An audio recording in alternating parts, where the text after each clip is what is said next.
In today's show, we're going to continue with PowerApps Repeating Tables. So in the previous video, we set up the first repeating table so we could do and enter data. And so in this video, we're going to dive in and we're going to look at how to view the data. We're going to do that with some cascading galleries, a form, and a couple little tricks I've got up my sleeves. But first, here's our intro.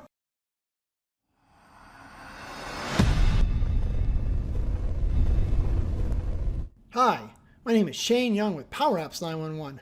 Those guys. And today's show, we're going to continue with PowerApps Repeating Tables, right? So just like you've got an InfoPath, this series of videos, which I think is going to be 3 videos when it's all said and done, is how to do repeating tables.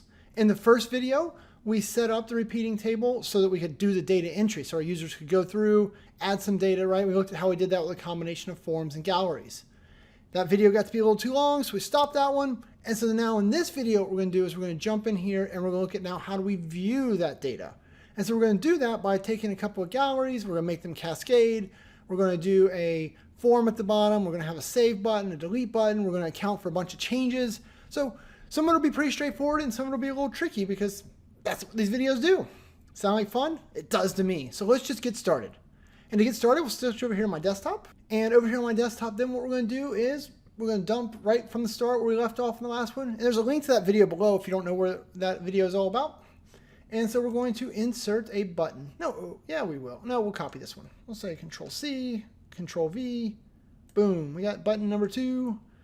Now on this particular button, now we do not want any of this. So we're going to delete all of that. The only reason I copied is I wanted to get the right size, right? And so this one's going to be View and Edit Expenses. Like so. Boom. All right, that looks good to me. And so then now we'll go over here. We'll say New Screen, blank. And we'll name this the View Screen. If my clicker will work, View Screen. Like so. Boom. So then we'll go back up here. We'll say, all right, when you click on this button, we want to navigate to that screen. So navigate, View Screen, cover. Looks good. We'll use the new trick. I'll hold down the Alt key. I'll press the button. There we are on our blank screen. Very easy, very quick. So what do we want to do? The very first thing we need is a gallery. So I'm going to say galleries. We're going to do a vertical. I'm going to kind of grab it and we're just going to drag it over here. We're just going to make it take up this whole side. Boom. For the data source, we want to do expense master, right? Because this is going to show us our SharePoint list, which is all of the different expense or trip titles, right? And so type of expense, total expenses, all that fun stuff. So that looks good. We will do a title and subtitle. And so trip to Cincy, yeah, that seems reasonable. We don't want the ID though. We'll do the total expense.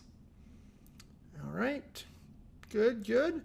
And then the other thing I'll do is let's go up here. Let's make this look a little nicer. So we're going to say, hey, we want to make you use that text function. So text on that. And we're going to do this formula, right? So $sign. We're going to do a number, comma, number. Nope, we'll do 0.00. I've got that one memorized. Okay. And so if you haven't seen that function before, right? The text function formats a number for us. Pretty straightforward. And this formula, right, there's a whole set of series of things you can use in formatting.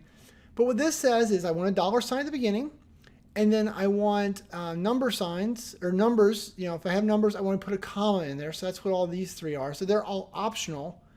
The 0 in this spot means that if there is no value, just put a 0 there. So that way, if for some reason I had a record that was at $0, I want it to say 0.00, right? The same with the cents. I want the cents on all of these records that didn't have them before to be there. So that's why I did the hard-coded zeros. Easy enough? I thought so. Okay. So now that we've got that gallery in here, we need a second gallery. And so that second gallery is going to show us the details. And so we're going to say gallery. We're going to do a vertical. And kind of drag it over here beside. And we'll put it up here for the moment. We'll say, all right, I want title and subtitle for that one also. And we're going to do expense details. All right, so there's our pieces. We could grab our formula and format the numbers again. We won't do that though. But so right now this is showing me all the expense details. Well, I don't want that, right? So what we're going to do is we actually want to filter this one. So what we're going to do is we're going to say, all right, I want to filter you And how do I want to filter you? I want to filter you, or I want to filter expense details. And I want to filter it by, how about master ID? Yep. Master ID, not plus, equals our previous gallery, right? So let's scroll over here, make sure we know the name. So this is called Gallery 1. We'll rename this to Master Gallery. It sounds cooler. Okay, so go back over here. Oh. And we'll click on the gallery right there. There we go. Master ID equals master gallery dot selected dot ID. Boom. Okay, so what that's going to do is whatever item is selected over here, we're only going to see the details for that one, right? So trip to Cincy has 3 things tied to it: flight, rental car, and hotel. And we know that, right? Because if we look over here, we'll see that trip to Cincy is ID 10. And then over here, remember we wrote our master ID. That's the key that ties all this together. And so there's 3 10s: flight, rental car, and hotel. Flight, rental car, and hotel. Boom. We're doing exactly what we wanted. I'll make this a little shorter. Now, visually, you could make this look better, right? Maybe you want to make it look more like the form we did in the entry.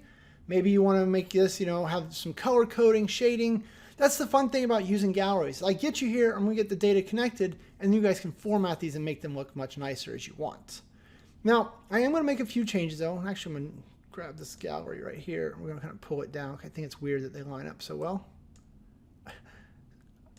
Don't line up so well. There you go. And so maybe some labels at the top. But the thing that I wanted to show you, so right now in order to select this item, right, you've got to hit this little arrow. I found that obnoxious. And my users have a hard time with that. So one of the tricks that I came up with that I had not ever used before, go to your gallery, okay? And the gallery has a property called onSelect. And we're going to use this property to drive some behavior. Right, because one of the things that really annoys me about these stacked galleries is by default, they're both here, and there's always an item selected, so you always see the thing over here.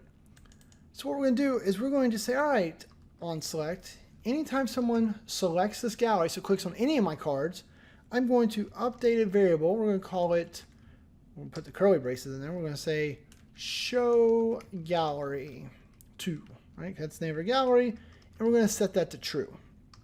So anytime you come in, when you click on this, we're going to set this variable to show gallery true. Okay, that's easy enough. So then we'll go over to a gallery 2, right? We'll click on the whole gallery. We'll say, hey, for visible for you, I don't want you just to be true. Instead, I want you to be show gallery 2. Now, remember, show gallery 2 is a Boolean variable, true or false. Visible takes true or false, so no if, no thinking, no nothing required.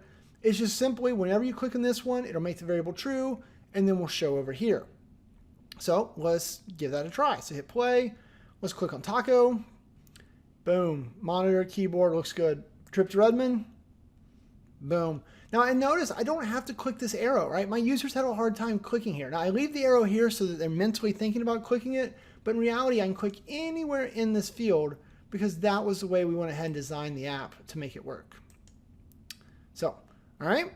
Now, the other thing that you have to consider, though, is that what happens when you leave and come back? Well, that variable is always going to be set to true. So what you want to do is go to View Screen, and we're going to set onVisible to be, to update that variable. So we're going to say, all right, onVisible. So when the page loads, update this to be false. Now, I struggled with this, right? I didn't want to show you onVisible. I don't like to use onVisible because it needs to be in the documentation that you're using onVisible because it's not easily discoverable by the next person. So I probably would have preferred that I had done it by going back to here and doing a set here. So set a global variable to say show gallery 2 and then did it over here, right? And so then used it here. The problem with that though is there was a lot of flipping back and forth for making this. So I used a contextual variable. So you can pick how you do it, but I wouldn't argue if you did it differently. Okay, so hit play. So we say view and edit expenses, nothing going on here. And so then now if I click on try 2, right here in the middle, then what we should see is, as soon as PowerApps catches up, 66. Then one of the things I've been fighting PowerApps with over the last couple of days is it's just been a little slow on the data refresh. I don't know. I must have done something to make it mad, but overall, I think it's good. So let's go back over here, screen 1, do it again. view and edit expenses. We'll say, hey, taco. And then there we go. This time it's happy and works. So whatever, that was why you noticed in the sample app I had a refresh button down here. Data refreshes were being bumming me out. No problem. So cool. All right, there we go. Our app is now showing. So then the third thing we need is we need a form so we can edit these guys. We're gonna grab an edit form. What's your data source going to be? It's going to be expense details. So, and then all we want is expense item and item costs. We're gonna get rid of everything else. There you go. Fast forward through that real quick. Woo. Kind of bring this over here. Let's go like this. Okay, so we're gonna just put this, somewhere about here. We'll pull the top up. Okay, and so then what do we want here? So the data source is expense details, but what is the item? Glad you asked. It is gallery2.selected. Boom, now we're seeing the values from here. So this is how we're gonna create the edit experience.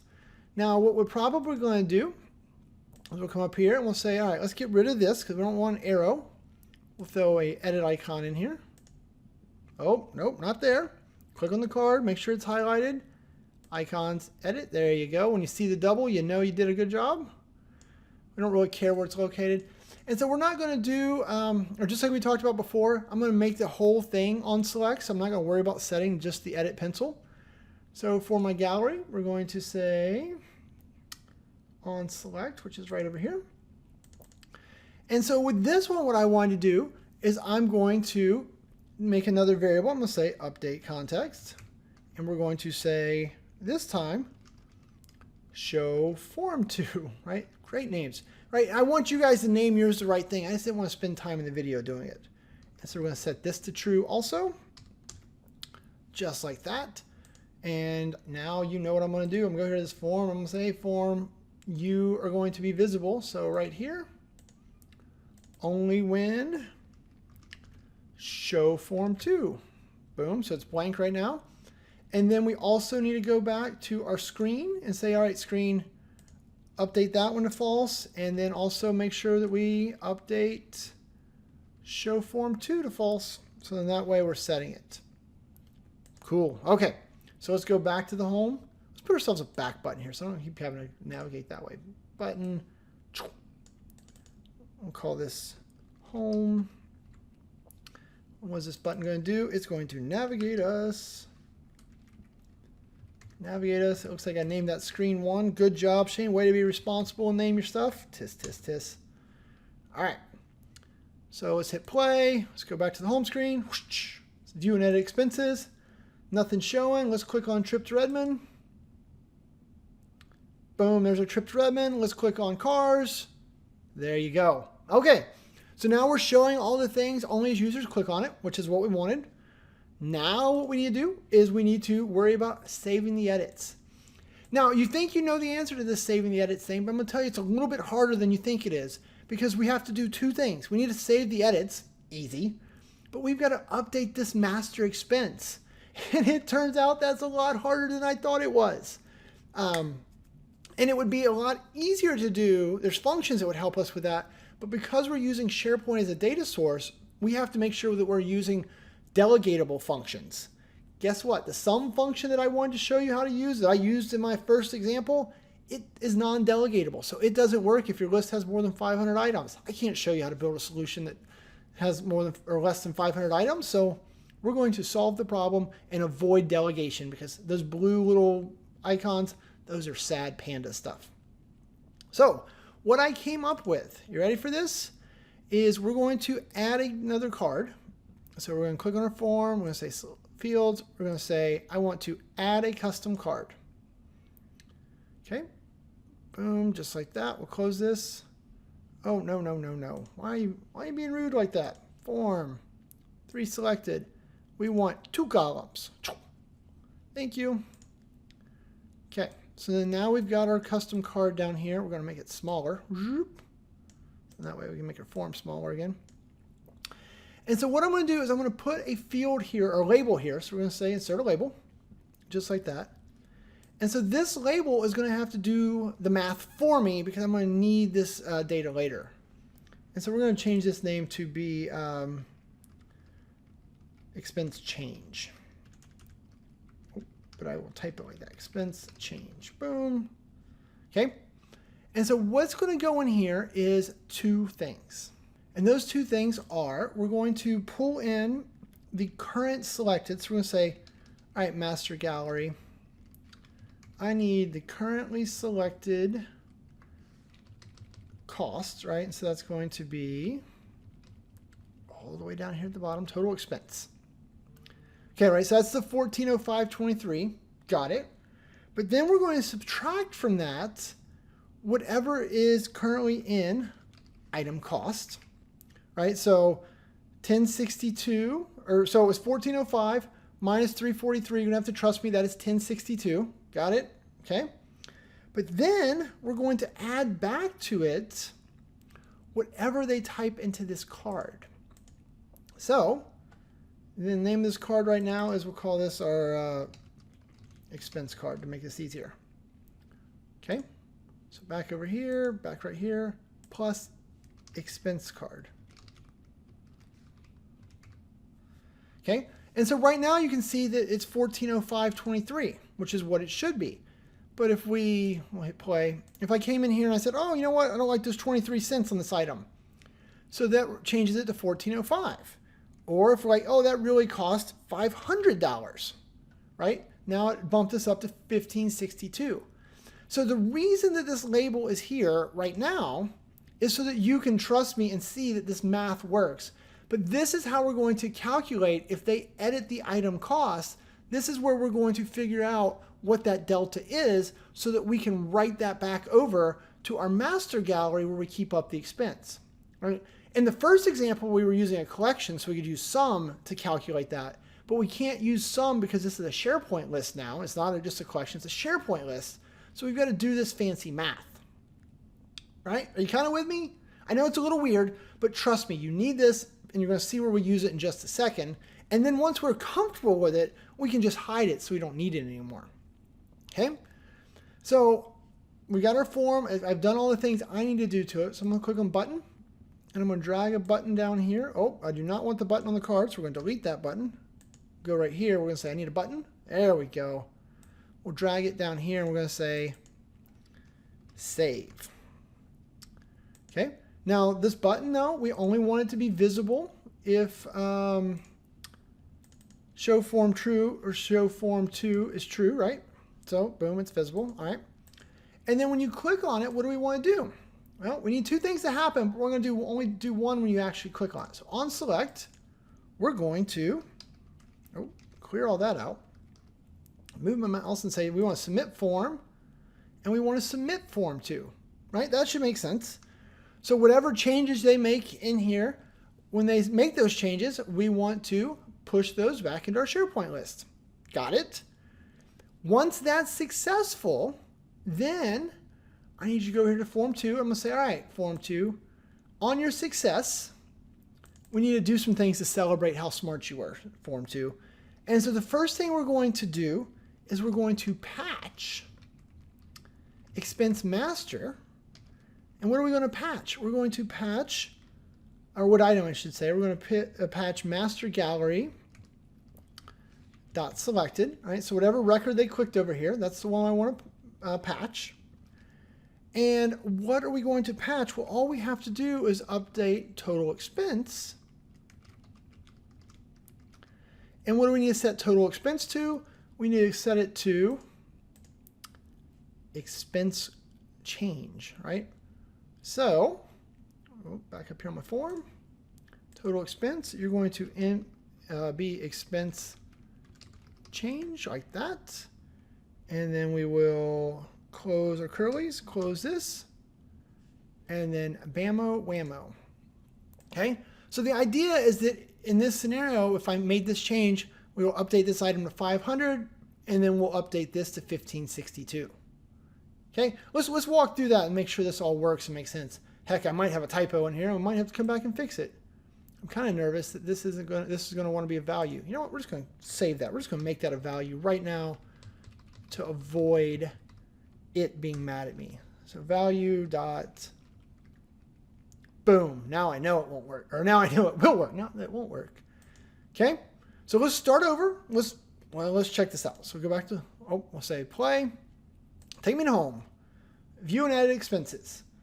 We will click on try to because that one seems a little easier numbers. Click on that. We'll give this a second to update. Come on, PowerApps. You can do it. There you go. Thank you. So this one has a record for car and for truck. We're going to click on the truck record. And we're going to see, all right, so there's our stuff. Remember, we left the 66 here so we could see it. So we're going to change this to be 30. Okay, so truck should be 30. And then try to should get updated to 63. So let's hit save. Cross my fingers. All right. Oh, that changed to 63. That's a good sign. That changed to 30. Let's go back out and just back in just to make sure we feel good about it. View and edit expenses. Try to. Shoo. There you go. So we were able to make edits on the fly to our data here. And we were able to update both lists with one click of the button. One more thing I want to show you, and then we'll call this video done. And the last thing I want to show you is I want to be able to delete the record. So I'm going to hold down the Alt key and click here. That's going to create my variable. So then that way this shows. Good, good. And we're going to add one more button. So we're going to say button. We're going to pull that button down here.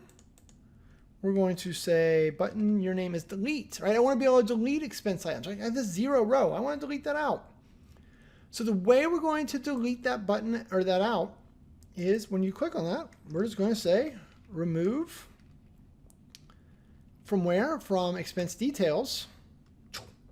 What do we want to remove? We want to remove gallery 2, right? That's up here. Yep, that's highlighted for me. Thank you. Dot selected. Okay, so then that will remove the line item out of there. You know, and if I was a little smarter, I'd probably grab this form and pull it down a little further. Oh. Let's pull this down like so. Seems pretty straightforward to me. But wait, we didn't account for one thing though, right? What did we not account for? We've got to update this master again.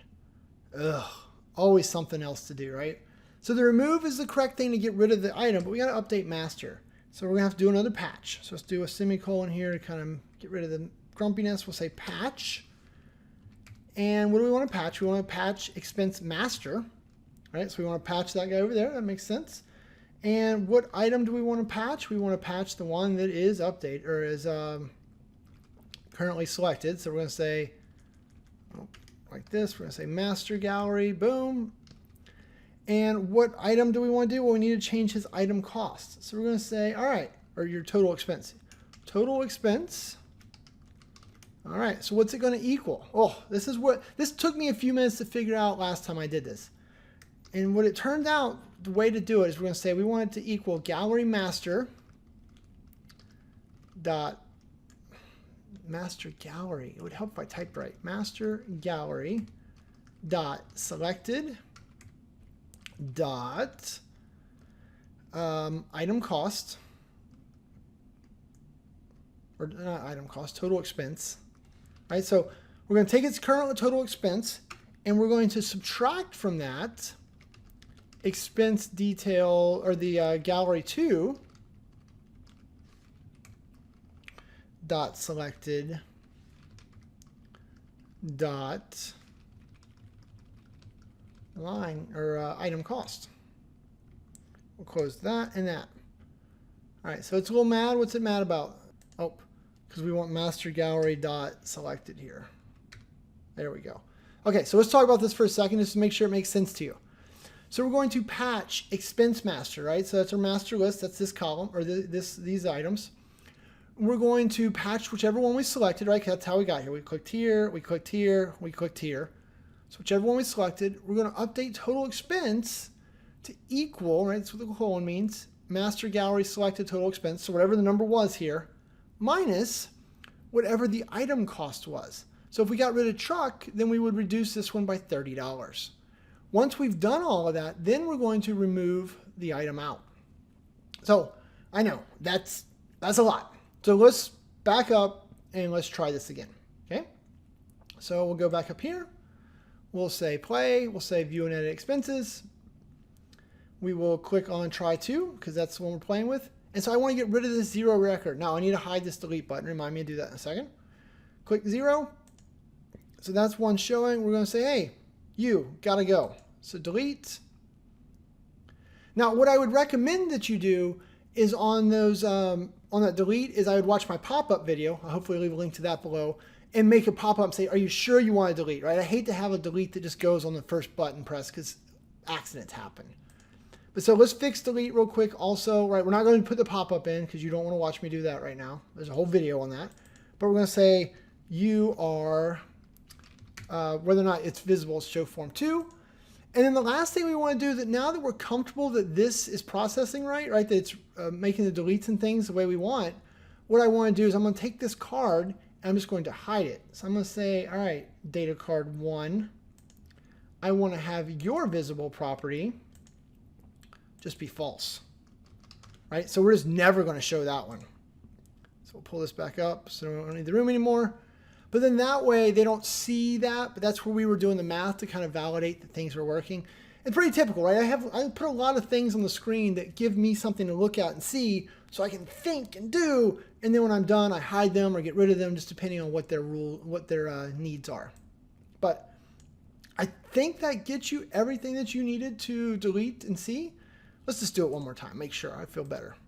Home, view and edit expenses, we'll click on try to, and let's delete the trucks. We're gonna click on truck, or we'll change him to be 50 real quick, just make sure that works. So 50, save. So then this will switch to 83, 50, 30, boom. We'll click on car, nope, we'll click on truck again. We will click on right here and we'll say, all right, bye-bye. Car is up here by himself. Try to says 33. Success! We have now been able to view and edit all of our things out of our repeating table in a pretty cool little fashion, right? You guys have the ability to make this look nicer and prettier. I want you to do that. But mechanically now you know all the pieces.